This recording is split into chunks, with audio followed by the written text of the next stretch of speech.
get started, I did want to let y'all know, well, we are recording. I just want to let you know we are recording this session so that we can capture all this juicy goodness that we discussed tonight. And I just wanted to go ahead and kick us off and welcome everybody tonight to our session entitled Advocacy for Powerful Public Health Change. And wanted to go ahead and say, my name's Ideal Ortiz. I'm one of the coaches with the community centered health work at Blue Cross Blue Shield. And I'll let the other coaches quickly introduce themselves. Hi, I'm Heather Yando. Nice to see you all. Hi. Good evening. I'm Kimberly Alexander. It's good to see so many faces that I know. Hi, Kimberly. Hi, Julia. And Sheila, if you'd like to introduce yourself from Blue Cross Blue Shield. Hey everybody, I'm Sheila Wright with the Foundation. It's good to be with you all this evening. Hi. So today, we're going to take really good care of you, so you can feel free to put yourself on mute until we get to the question and answer sessions. But the purpose of our session tonight is this is 1 hour of a concentrated booster shot, is what I want to say. So we're talking about shots to the arm and vaccines, and this is a booster shot about the power of advocacy in our public health work. And, you know, there's lots of ways that we can go about the work, but we wanted to specifically talk about advocacy and lobbying type efforts, because there's often so much confusion about the boundaries and the borders of that and the legalities of that and what is in the bounds and out of the bounds as nonprofits. And, you know, there's different kinds of nonprofits, and many people have different kinds of feelings about approaching the bench of some of those actions. And we just wanted to get it straight from the mouths of those who have been on the front line as advocates themselves and as attorneys who review this kind of matter as a matter of a living. So I wanted to introduce you to our two very qualified speakers today. I'm going to start in alphabetical order. So Alan Madison, he represents nonprofit organizations on tax, campaign finance, and lobbying laws.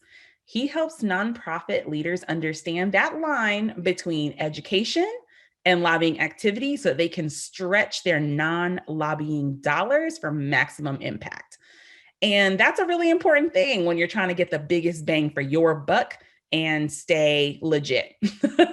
So drawing on his background in political and nonprofit communications, Alan advises organizations on very complex social media issues also.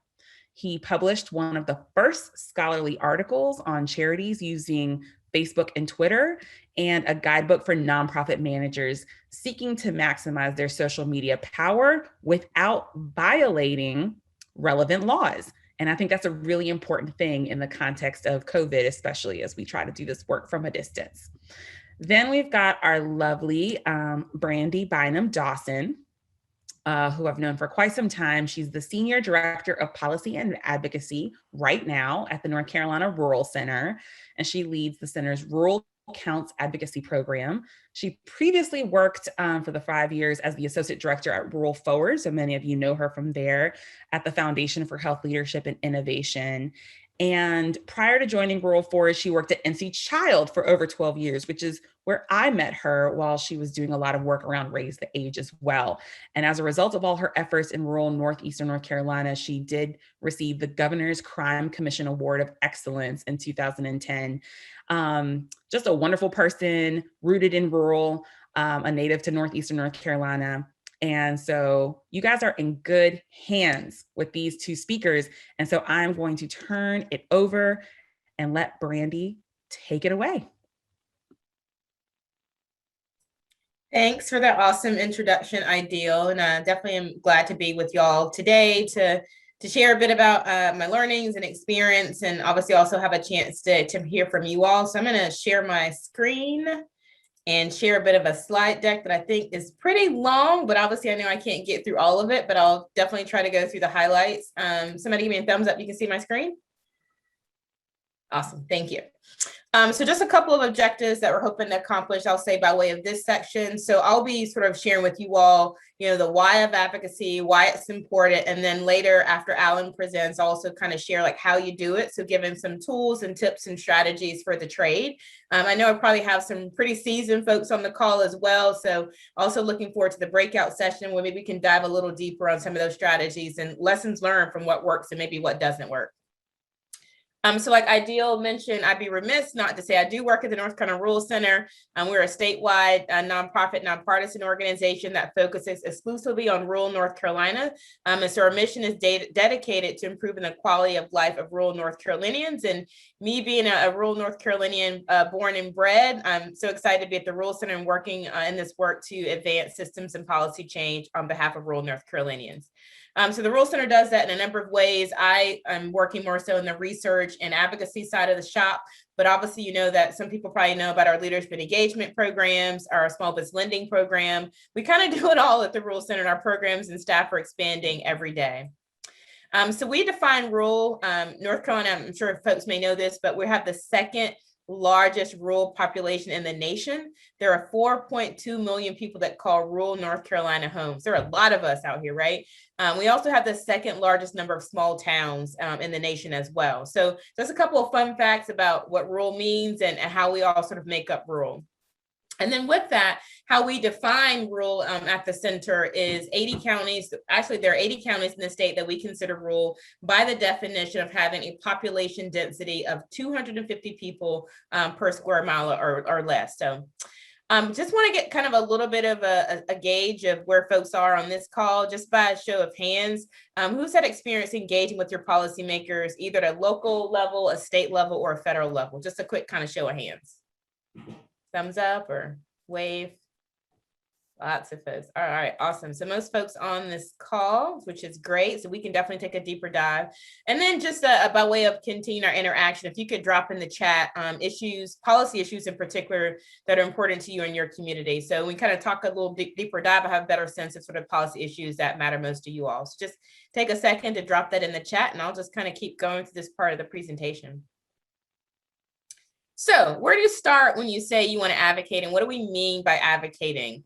And so the way I sort of simply define advocacy, and Alan's going to go through the difference between legally what the differences are, but I'm going to talk more generally, which is, to me, advocacy really is about speaking up and speaking out on behalf of an issue that you care about, whether it's housing or economic development or education or community college access. Those are issues that we all inherently care about by the nature of being community members. So to me, everyone's an advocate. I remember, I was 12, I spoke out and wanted to, have a sleepover for my 12th birthday. And I advocated really hard. I feel like I had great reasons. I had pros and cons. Well, this is a good idea. Ultimately, my grandma still said no, but either way, I advocated really hard for that cause. And so everyone inherently is an advocate and has that skill set for themselves. So, what I see as kind of the key steps on taking advocacy and turn it into action is, first is learning about the issues affecting your community. I think I'm a data wonk by nature, but some people may or may not be, kind of where to access that data. So you want to take an issue to a policymaker, they want to know, like, is this just an issue that affects you? Is it an issue that affects a large constituency? So being able to kind of really advance your cause by understanding the impact of the issue in your community, in your household, in your neighborhood, even across the state. So that level of understanding the issue. I think then next comes up with speaking up, taking the action. Really, that's more so about building a collective voice. There's a lot of things that one person can do. There's more that you can do in a collective group, right? And so looking to bring those allies, that camaraderie, bringing a coalition of partners together, whether formally or informally. And then just knowing your audience. Are you engaging at the local level, your county commissioners, your city council, or your state elected leaders? So kind of doing your homework on who you're trying to engage and why the audience matters. And then messenger matters. Definitely being mindful of sort of who is going to have the most influence on a said policymaker or be most influential with an elected official. And so make sure you're expanding your network to those that may have the most influence to be able to advance that cause. And then speaking out. How do you know that you've done a good job? How are you measuring your impact? how are you evaluating your results? And I think more importantly is celebrating your milestones.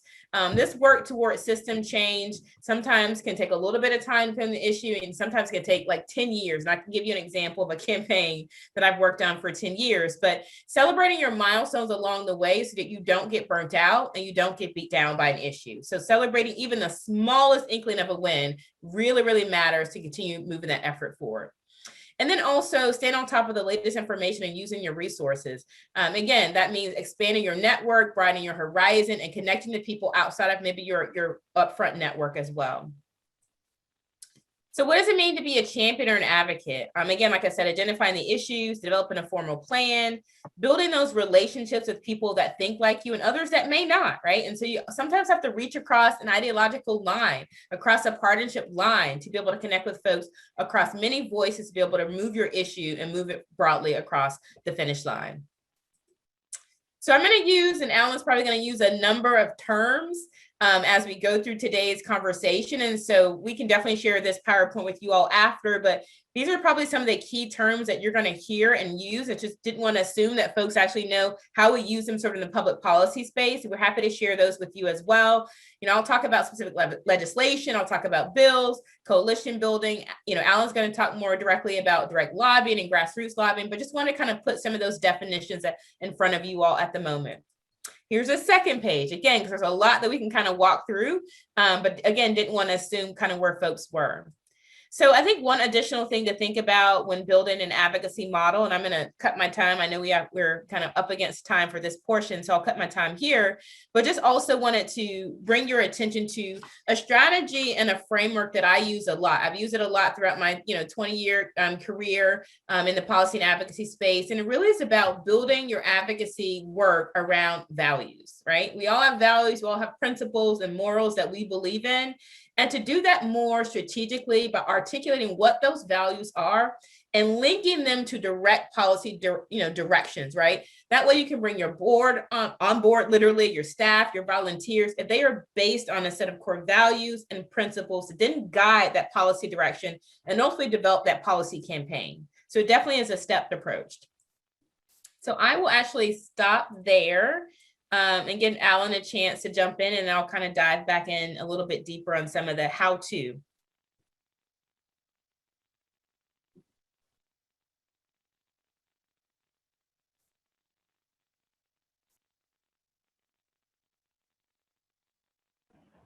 Thank you so much, Brandy. And is my screen show? Yeah, my screen should be showing up, I think. So I don't have Brandy's cred because I didn't grow up in rural North Carolina. I did the next best thing. I married a North Carolinian, which is what the rest of us from the other 49 states do when we try to become North Carolinians. We marry in. So I feel blessed in that sense. And I'm really excited to be here with you all. What we want to talk about is break down some myths and break down some misconceptions that people have. As Brandy said, it's all about advocacy. And to me, everything is advocacy.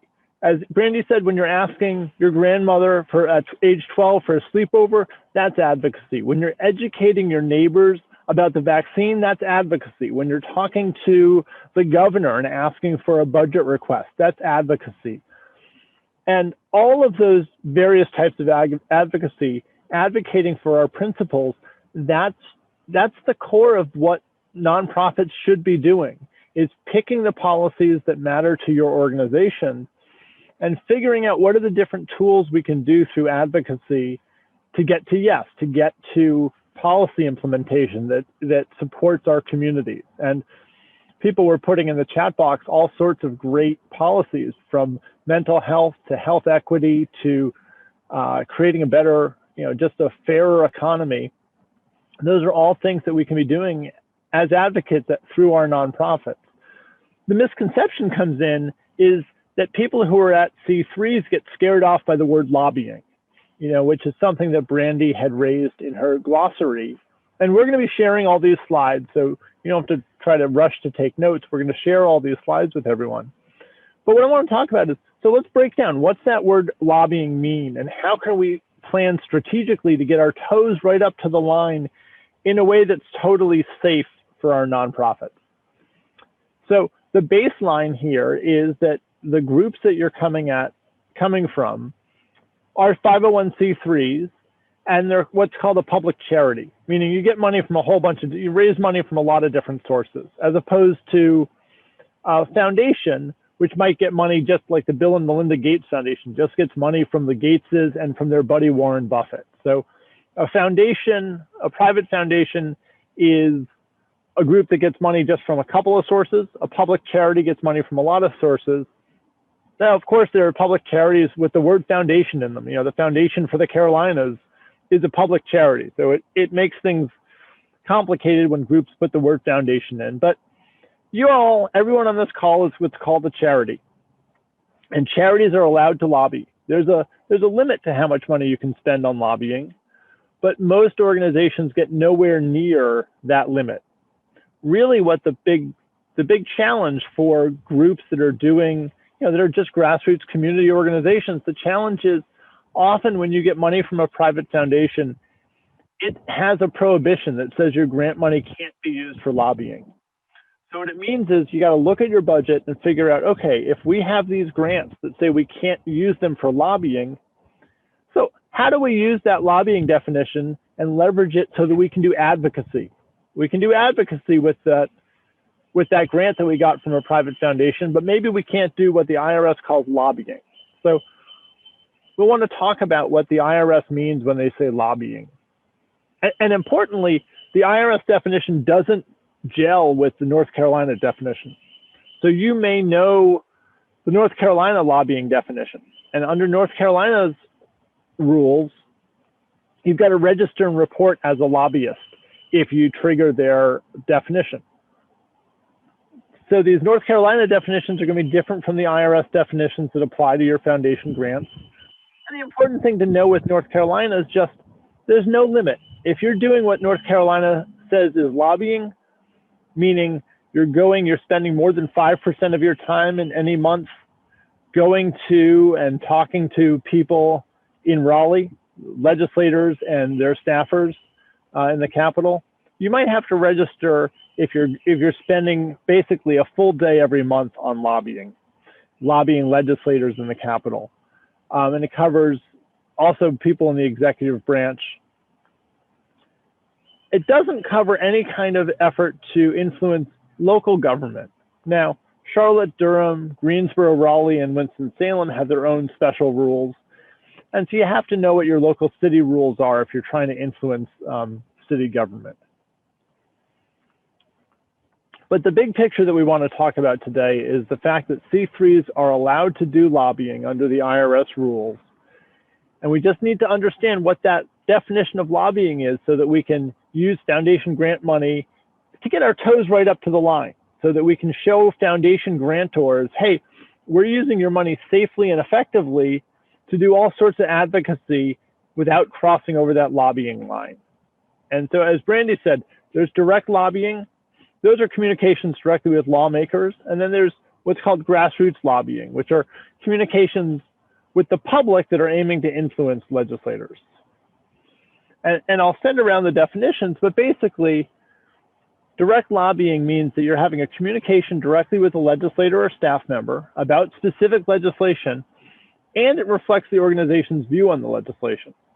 And the important thing to understand here is that it sort of makes it understandable, and the sort of thing that allows you to leverage these rules strategically is you have to have all three elements here for it to be considered direct lobbying.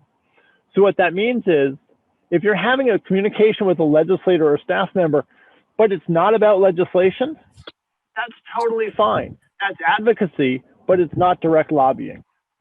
So here's an example from my home state of Massachusetts, where some advocates went to talk to state senators about the Healthy Incentives Program, which was a food access program. And the legislature had already passed it years before.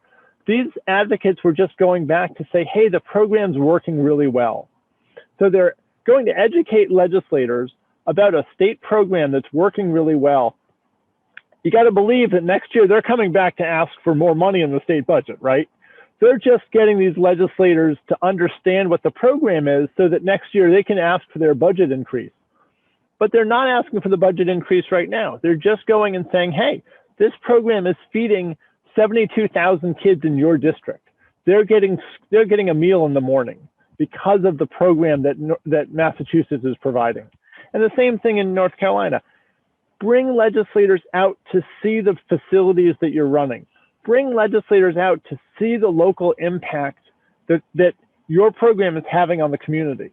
Get them in to eat school lunch with kids. Get them to go to the local food bank if that's what you're running.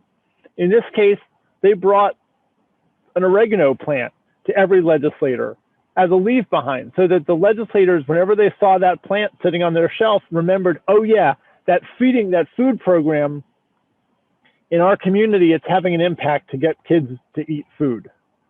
Now, put in the chat box if you can understand what the problem with this photo is here. It's basil, it ain't oregano. Now, I assume that, so this Jim Welch, you wouldn't know this, but he's from the second biggest city in Massachusetts. He doesn't know oregano from basil. He just knows that they brought him a plant. But the fun part of this story is, so his plant died and he was so embarrassed, he went out and bought a new oregano plant to keep in his office. And just in case when the advocates came back, that they would see that he was able to keep the plant alive. And it just reminds you that when you meet with legislators, they're regular people, they want to do what's right. And so leave them a plant. If you run a daycare center, have your kids do a drawing to thank them for coming. Have something that they can hang in their office so that they remember you and your program. And again, they're not talking about legislation, so this isn't lobbying. The other type of lobbying is grassroots lobbying. So this is the communication out to the public. So this is everything from a speech to a TV ad to a tweet. But here, to be grassroots lobbying, you've got to have 4 elements. It's a communication to the public about specific legislation and a reflexive view on the legislation. And it has to include what the IRS defines as being a call to action. So essentially, a call to action is asking people to contact the legislator.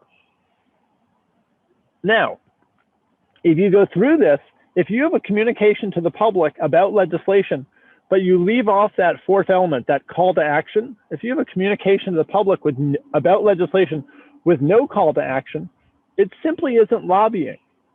So as a nonprofit, as a 501c3, everyone on this call can use foundation grant funding to talk to the public about legislation. And if you leave off the call to action, it's just not lobbying. So I want to show an example here. Here's a fact sheet that a group in Illinois used to promote the Healthy Eating and Active Living Act, the HEAL Act. So they got this fact sheet about this bill, and they got it out to churches, to PTAs, to all the journalists around the state that cover health issues, and got it to all the journalists in Springfield in the Capitol, giving them a fact sheet about why this bill was so important and so powerful. It's just basic good grassroots organizing, and it also is a great use of non-lobbying funds to do advocacy. Here's an example in Idaho that gets again to this whole issue of what I was just talking about bringing legislators out to see the issues. Here they're doing a walk to school day. They brought the governor out to go walk to school with a bunch of kids, and he saw that there weren't crosswalks. So he saw physically, when these kids walk to school, it isn't safe. And so they were able then to follow up and go and ask for a budget request later on, because the governor and a bunch of state legislators had seen what it's like to walk to school. And here's an example. Remember, so this is a public communication. It's an op-ed in the Baltimore Sun that Sugar-Free Kids Maryland and the American Heart Association wrote, and a local pastor, Pastor Kevin Slayton, submitted it to the Baltimore Sun. And it says, the city council should pass the bill that's going to ban sugary drinks from kids' menus. It said on Monday, the city council is going to vote on this bill. So it's a public communication that reflects a view about legislation. It says the city council can help keep kids healthy. It's going to make an important difference in our kids' lives. It's the right thing to do. No call to action. No call to action. So what that means is it's not lobbying, so they could use foundation grants to pay for it. Now, the smart thing that they did that was so strategic was after they used non-lobbying dollars to place this in the newspaper, they sent emails to everyone that they had on all of their lists and said, hey, did you see the Sun this morning? Pastor Slayton wrote this really powerful op-ed. Call your legislator, call your city council member right now. Here's their phone number. Here are their email addresses. We know which, you're in city council member Fernandez's district. Call her right now and leave her a message or send her an email to say, pass the kids' meal bill. Now, those emails that they sent were lobbying. It was grassroots lobbying because it's communication to the public about legislation, and it had a call to action. It said, call council member Fernandez. But it's super cheap to send out those emails, right? Posting on social media that message, a link to this op-ed was super cheap. The expensive thing was sitting down and writing this op-ed and doing the research. That took a bunch of hours, calling the Baltimore Sun to get it placed. So think strategically, use your grant money and your non-lobbying funds for the things that are expensive, like writing this op-ed, and then use lobbying dollars, which are relatively scarce, to follow up and send emails to ask people to actually take action. And then the last thing I wanted to mention, this is a door hanger that a client of mine, the North Carolina League of Conservation Voters Foundation, distributed, I think last year. C3s can do a lot of good work of advocacy to encourage people to get involved in elections. What we can't do as a C3 is we can't say vote for this candidate or vote for that candidate. We can't support or oppose candidates in elections, but what we can do is remind them to vote. We can remind them when early voting starts. We can explain the vote by mail requirements. We can explain what the rules are, and we can make sure that we can encourage people to vote. So that again is something that this is an example of a C3 in North Carolina, encouraging people to vote because voting is part of advocacy. So with that, I'll turn it back over to Brandy.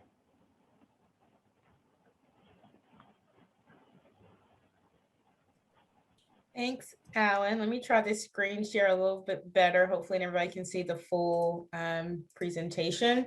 So I just want to share a couple of tools and tips on, Alan gave some great examples on sort of planning a specific, policy advocacy campaign. And I've done that a time or two, I'll say, in my career. And so I can definitely provide sort of a deeper example on kind of the steps and tools and tips of the trade on how to do that. So with that, I will dive into, can y'all see my screen? All right, I think we're good. I will dive into this. So just as a reminder in thinking about establishing a full policy campaign, and Alan gave some examples of that. So really what that means is identifying a policy issue, determining the steps necessary to achieve and to change that policy issue. It could be establishing a new law by way of legislation at the state level. It could be undoing a local food policy, for example, like the type of Alan's example, like sugary drinks being served at school. So you can go from a local level to a state level, even a federal level. So it may be changing existing policy or advocating for the establishment of new policy. So either way, that start by identifying the issue. You can do that by way of knowing personally how an issue has impacted you. It could be impacting a family member, a cohort of folks in community. It's a hot topic in the media, for example, and or something that that legislative members are actually engaging around, right? So identifying the issue is like step number one. Assessing kind of the need and the fit, you're definitely going to be asked, how many people does this impact? So knowing the research and the data to be able to make the case, right? Whether it's children or seniors or everybody in between, who does it impact? And how are they their constituents, for example, whether you're talking to a county commissioner or you're talking to a state elected official or a US congressperson, right?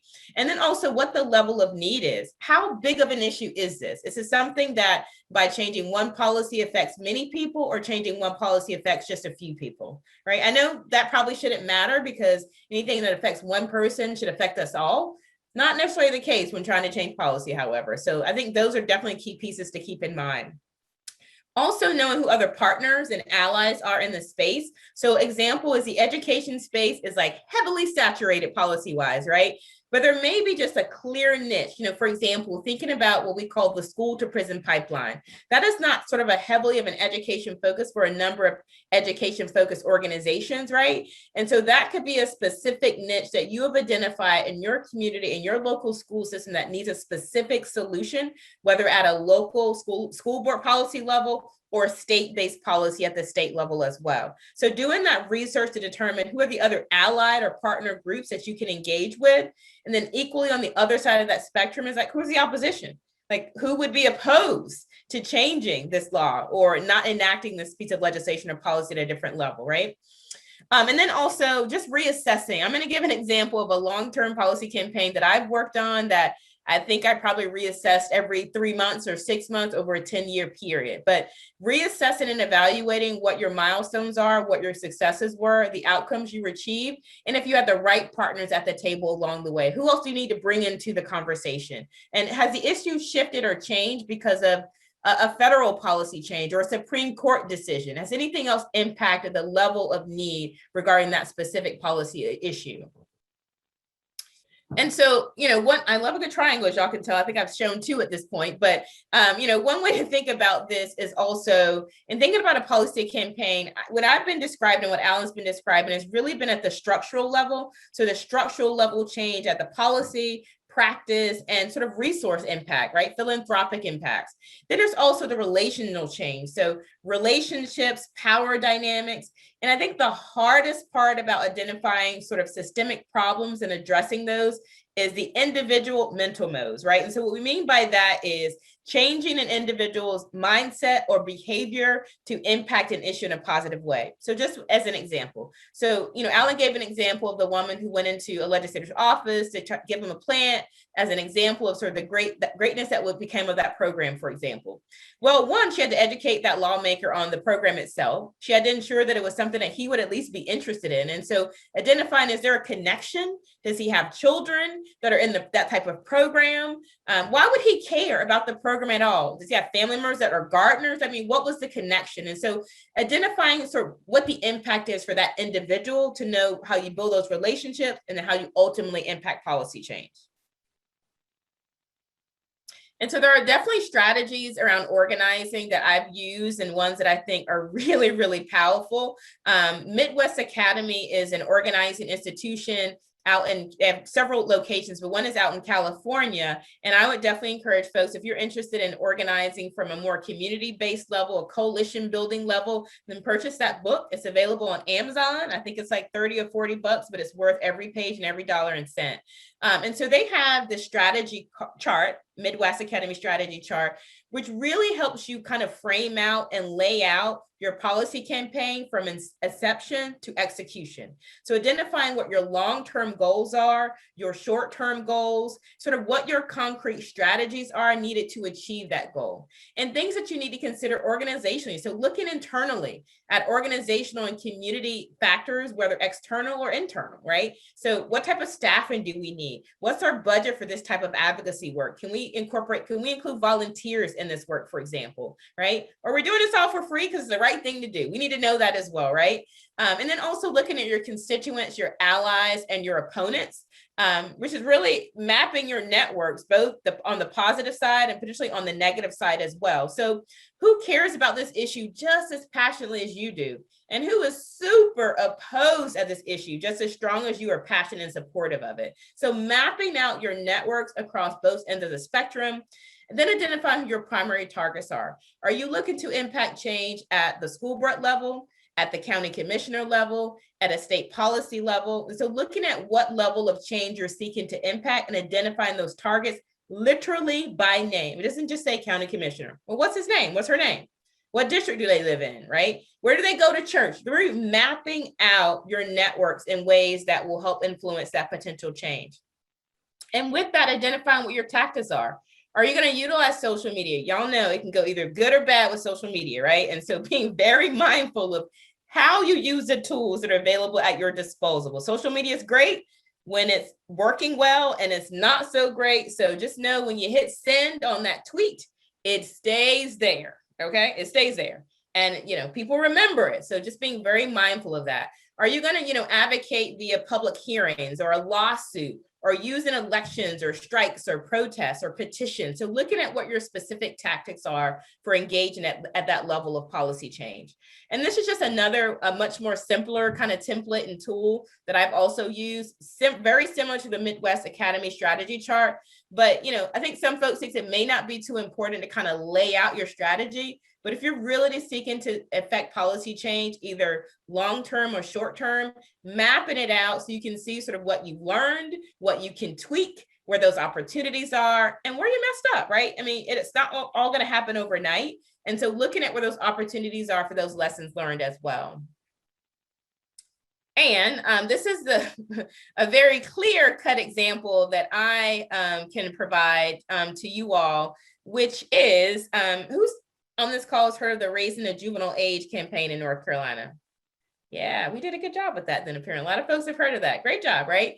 And so with that, that's a really great example of what I would consider long-term dedicated policy change, right? When we started this campaign back in 2005, I think, or 2002, actually, and it built it and it ultimately passed in 2017. Y'all do the math, right? So long, very, very long time to get that done. But utilizing a lot of these strategies were very important. We probably updated that strategy chart probably every year, but it's really important. And so Alan gave some examples of messages and logos and sort of frameworks and images that really seem to appeal, and also being mindful of having to redevelop those and reevaluate the messaging that you're using to create the target audience that you're trying to seek to reach. So you see those two examples of what we call palm cards. One was directed at more conservative policymakers, and one was directed at more liberal policymakers. So, we had sort of a bleeding heart message and a more conservative economic argument message as well. Making sure that we're able to bring into the fold all the parties who we know that would have a voice in this conversation and would ultimately want to seek to hopefully see this policy change.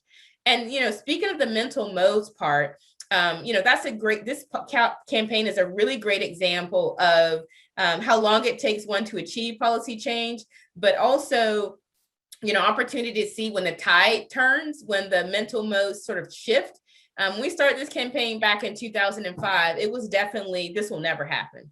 At the time, North Carolina was like one of 3 states that automatically prosecuted 16 and 17-year-olds as adults for any crime. That's why you see that bag of Doritos, literally from stealing a bag of chips to stealing a car. You could be automatically charged as an adult in North Carolina if you were 16 or 17.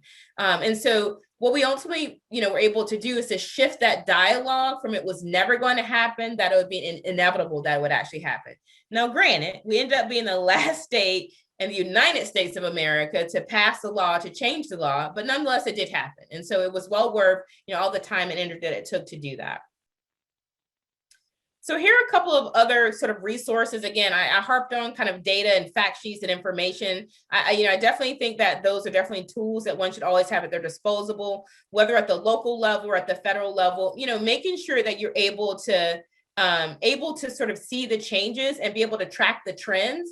And so if you don't know, where you're ultimately going, you at least need to know where you're starting from, right? And so looking at the data over time, whether that's, education data or economic development data or child maltreatment data, kind of whatever the data is, if you're trying to, address broadband issues or housing issues, how do you know where you can change if you don't know kind of what the benchmark is, right? We need to know that there's not enough, supply of housing stock in rural communities, for example. What's that percentage? What's that rate? What's our ultimate goal? Are we advocating for 80% change or 20% change? So really using the data and the research to help drive the conversation ultimately towards the outcomes that you're seeking to reach.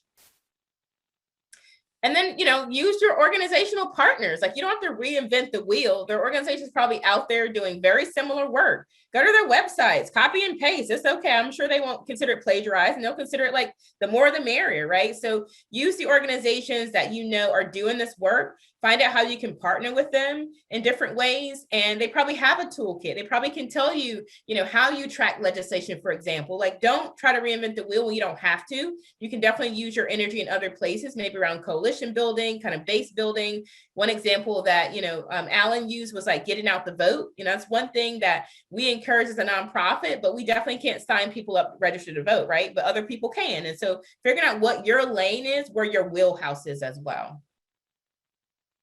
And then also being mindful of, legislation, whether at a, local level, sort of what's happening policy wise at a county commissioners or municipal level, but also at a statewide level. So again, tracking legislation and make sure that you have the most relevant, up-to-date and timely information to be able to make your arguments as clear, as concise and precise as possible.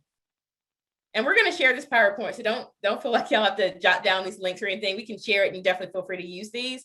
And again, just keeping the resources available and plentiful and signing up for listservs and staying sort of in the know and staying connected so that when you are able to sort of impact an issue or advocate for an issue, you kind of have, again, the most relevant and recent information. Same thing here, kind of news that you can use, following the information at a federal level or at a state level, but again, connecting to organizations that can provide those tools and resources for you and with you. So I will stop screen sharing because I'm excited to hear y'all's voices and have an opportunity to connect. So thank you, Brandy and Alan, for your presentations. And now we want to make this interactive and open up for you to be able to ask any questions that you have, either directly about the presentation, a situation that you all are thinking through. This is really time for you all. And so we're going to open up. You can unmute or type in the chat, however works best for you, but we'd love to get a conversation going. Who would like to kick us off?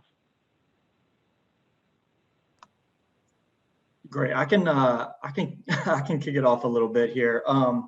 Hey, I'm Brian Parish. I'm with the Farm Worker Health Collaborative, and I work for the North Carolina Community Health Center Association. I really loved you all's presentation, Brandy and Allison, both of you all's perspectives. And but one thing really stuck out to me, Brandy, was when you went over the palm cards and you created materials that were kind of designed for different points of view in the state. I mean, we understand that North Carolina we're kind of a swing state, but a lot of it in rural areas is made up of certain types of beliefs. And the type of project that we're working on, just in context, is catered towards agricultural workers. And it's about bringing advocacy for issues that agricultural workers are facing, whether in health and in employment. And there's this kind of dichotomy between the agricultural worker and their experience and then their employer, right? Their grower that employs, sometimes massive amounts of agricultural workers that are transitory, and there's a lot of barriers in their communication and their relationships with each other. And it creates a lot of,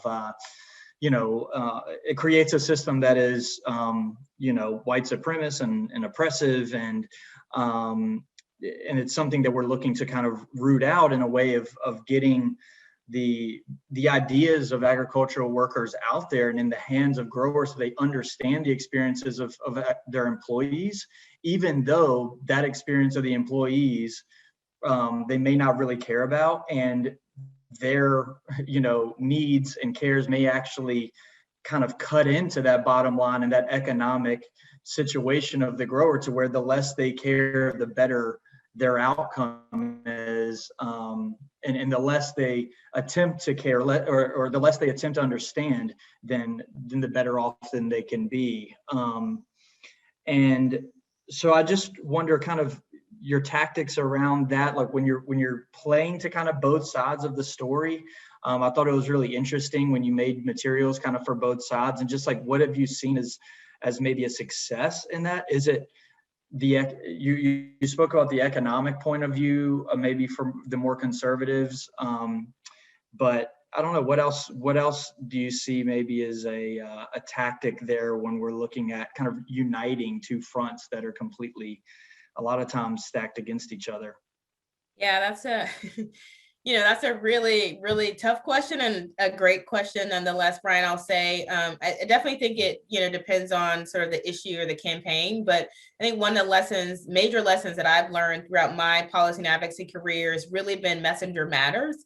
And so also identifying sort of the key community influencers, whether, no matter what level of government, so to speak. But, when I say messenger matters, and I'm going to, speak very frankly with y'all, is that, that campaign example that I provided, anybody that knows Raise Age probably can sort of think of me, because I was out front. It was my face for, 10 years. And it got to a point, in the policy campaign where I'm just like, I know what I have to do. And it was like a really hard pill to swallow once I described you kind of what I realized we had to do, which was there needed to be other faces in front of this campaign for it really to cross the hurdle.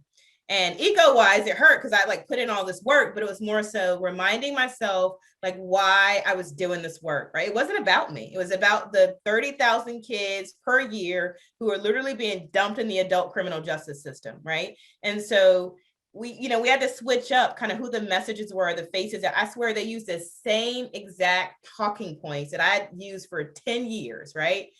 But it was a different messenger. And guess what? The bill finally passed. And that was okay too, right? And, Brian, I guess I say that to say is that when you're trying to change policy that's going to hit people's pockets, which ultimately what we were undoing was taking kids out of one system and putting them in another that would put them in a better place, but literally was taking funding and funds from one system to another, right? And so you're going to hit people in their pockets. One, it's like using the argument. I remember saying like once it was like, this is about creating taxpayers and not tax burdens. Like I said that so many times down on Jones Street. They were like, what do you mean? I was like, well, these same kids are going to live in this state because we've given them a criminal record. They can't go anywhere. They can't get a job. They're going to be here. They're like, we never like really thought about that. Yeah, we're literally creating tax burdens. So why not give these kids a second chance where they're going to stay here, go to our amazing universities, contribute to our wonderful economy in this great state? And so it's like literally like flipping the message on the messenger in a sense when this, when the switch flipped. And so, Brian, I guess I would think about how you can use the arguments of the opposition against them and just flip it. And more so potentially in an economic way, because we know that what hits people's pockets usually leads to policy change. And I'll just add to that, that the campaign did it really in a smart, strategic way, recognizing to some audiences, there's more of a social issue. To some audiences, there's more of an economic issue. And you create different messages because you want to have a message that's going to resonate with people. But just make sure, and I've had clients, I've seen this myself, don't create messages that are completely contradictory, because the people who get your social message are also going to see the economic message out there. So they've got to be consistent and they can work together. And you just want to have something that's going to click in the mind of whoever, wherever the person's coming from. Are they coming from a city? Are they coming from a rural area? Are they a business person? Are they a student? Are they a teacher? I think the other part of that too is like, we definitely, reach out to partners and allies in other spaces and other states. It's like, we can't be the only people dealing with this issue. Like there are other people trying to figure this out too. And so I think creating a network outside of we're very unique and lovely in North Carolina at the same time, right? But, it's also reaching out and other southern states and other, western states and northern state as well to kind of learn from them, their lessons learned or their tactics and strategies that we haven't employed that we could actually utilize here, and really just kind of sharing those spaces and sharing that information was super helpful as well.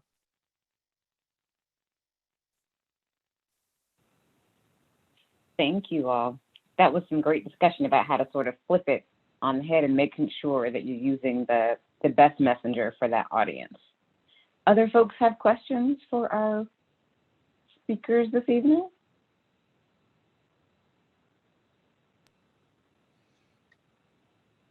I have a quick question. Hi, I'm Meg Furman. I'm from the Hunger and Health Coalition group out of Watauga County. And so we focus on health equity, healthcare access, as well as food insecurity. But in those spaces, we've been led to housing just through the different communities that we're working with. And so I guess my question or comment even is, our network is amazing and it has plugged us into some great people. And so like I have an opportunity coming up to speak at the Human Resources Committee for the North Carolina State. The chairperson of that committee actually lives in North Carolina and was appointed by Governor Cooper. So, or lives in Boone and teaches at the university. So we're going to be talking specifically about housing issues, but like, how do you not overwhelm people in that kind of setting with the information that you want to share? And I know it needs to be like tactical, but also like there's so much happening that's tied to housing and health equity and how these things are not happening in silos. And how do you like communicate those messages without overwhelming or just like people glazing over and not losing interest just because there's so much?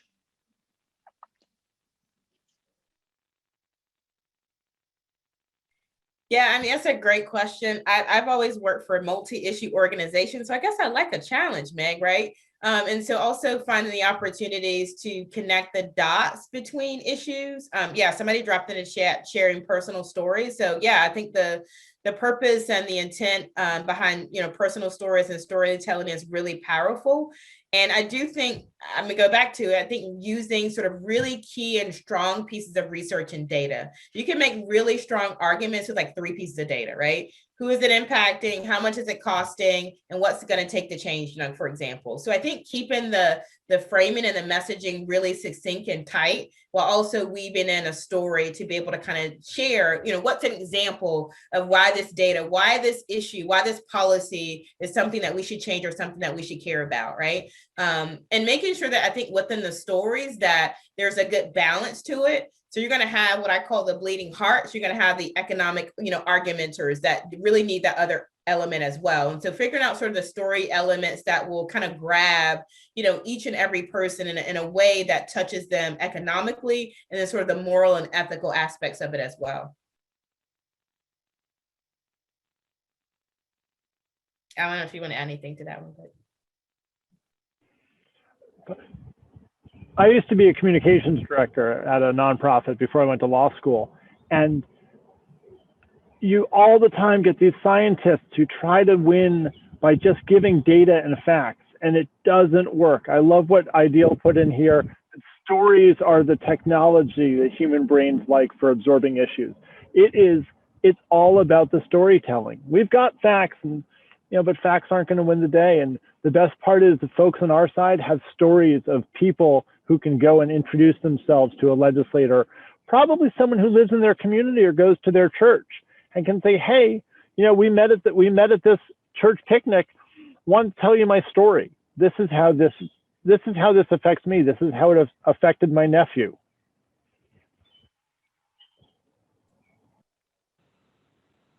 Great question. We had lots of good comments in the chat about sharing personal stories, about giving links that folks can go back to later. Other thoughts folks want to add to Meg's question or other questions folks have?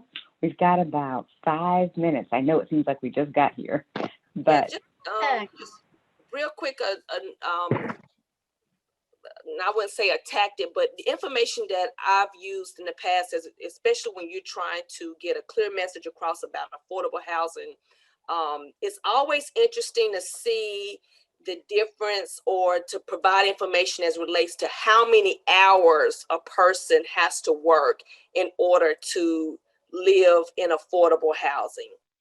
That's like, I can relate to that. My typical work week, well, I'm still at work, so I don't know, typically I would want it to be 40 hours, right? So we get that, we can connect to that 40 hours. But when you tell someone that it takes 80 hours, you'd have to work 80 hours a week in order to be able to afford what we would consider to be affordable housing and, median income level housing in our area. I mean, that's an eye opener. So when you start giving those real, life examples, it really connects to people. So I would lean more toward that, given those type of data points as opposed to information that will be overwhelming or that you feel would be overwhelming. Those are the things that resonate with people most. This is Sheila. I was just going to say real quick before, because I typed too slow. Danielle, I love that example. And I think someone told me that like they call it like, oh, that's social math. So it's like when they say, oh, this is the size of like 2 football fields, or like, so you're using some data point, but it's combined with an illustration or a vision that people can rationalize in terms of numbers or quantity. So thank you for that.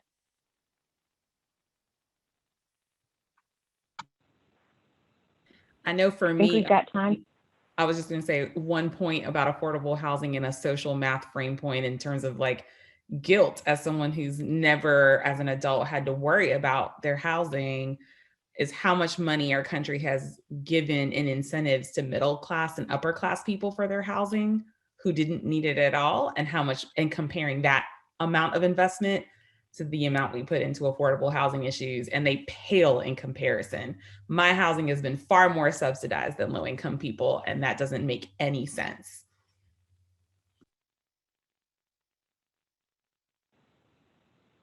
Great point. Thanks, Ideal. Shannon, did you still have your question? I think we can fit in one more.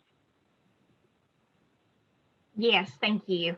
I think I was wondering kind of how, or are there tools that organizations can use or explore to help community members, to help insulate them a little bit from, especially within small towns, right? When you're talking about local government advocacy, there's not a lot of recourse there for retribution, right?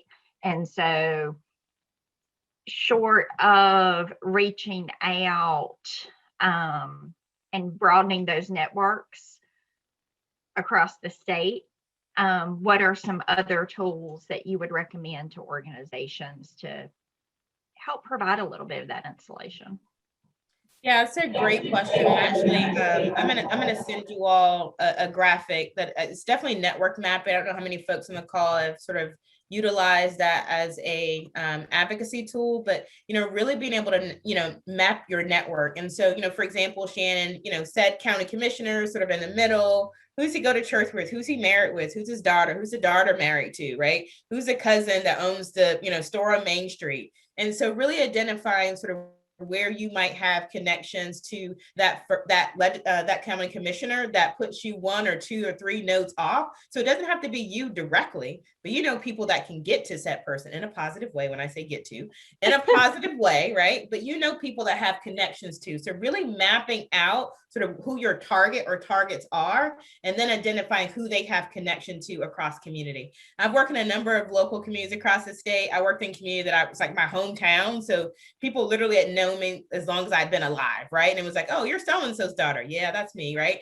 And so it was like, okay, who needs to go talk to that person? Because I probably shouldn't do that because they know my mama, right? And so it's like identifying who else can make those connections to carry that message where it doesn't have to be you directly, for example. Because recourse is a real thing. Thank you. Yeah. Those are great points, Brandy. And would you believe we're at 7 o'clock? I know there are going to be all kinds of thoughts that come up at the end. And so Alan and Brandy are going to share their slides. We did record, so we will be able to send this out to you all.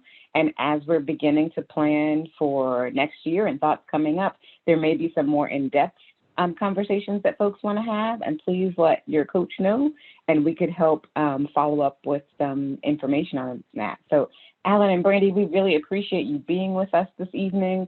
Thank you all, the communities that are represented from CCH tonight. We are excited about the work that you're doing, and we're going to let you go now, but we'll make sure to get all this information out to you. So thank you all so much for being here. We appreciate you and look forward to the next time that we can be together.